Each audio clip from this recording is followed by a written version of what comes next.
Hi, my name is Ben Berg, and the film I've chosen to discuss is none other than Ridley Scott's 1979 horror sci-fi classic, Alien. You may be familiar with the series because the movie's more action-heavy sequel, Aliens, was part of our extra credit assignment, but I find the original to be a better film. The movie begins as a spaceship and its crew receive a distress signal from a nearby planet.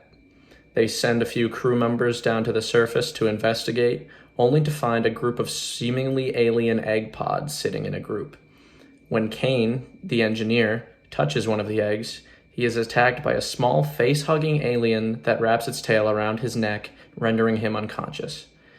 They bring him back to the ship without quarantining him, and eventually the facehugger removes itself from Kane's body. Not a day later, when Kane thinks he's out of the woods, a small alien creature bursts from his chest and scampers away before the crew can catch it. The rest of the film plays out much like the movie Jaws set in space, as each member of the crew is picked off one by one as the xenomorph grows in size and stature. That is, until the movie's heroine, Ellen Ripley, played by Sigourney Weaver, is able to lure the alien out into the spaceship's airlock and launch it out into outer space. Unlike many films of this period and genre, Alien does not adhere to the media insider's definition of the male gaze theory.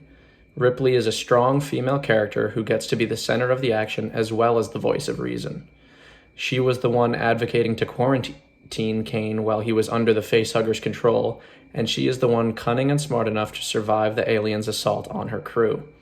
Furthermore, her arc in no way centers around a man, and there is nothing sexualized or romantic about her character, as Benshoff and Griffin note is so often the case in Hollywood movies with female leads. Ripley also does not fit into any of the 5 main protagonist types as detailed in Jack Heckel's article, Fairy Tale Most Wanted, the 5 most well-known character types. In my eyes, she is an excellent lead. Though Ripley herself is not sexualized in any way, there are, however, strong themes of rape throughout the film and the series as a whole.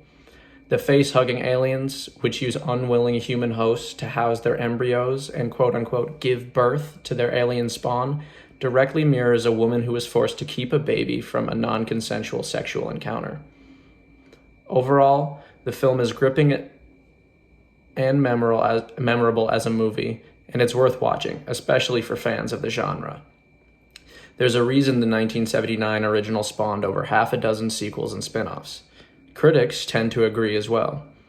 Ernest Leogrand of the New York Daily News called Alien a screamingly spooky sci-fi horror tale.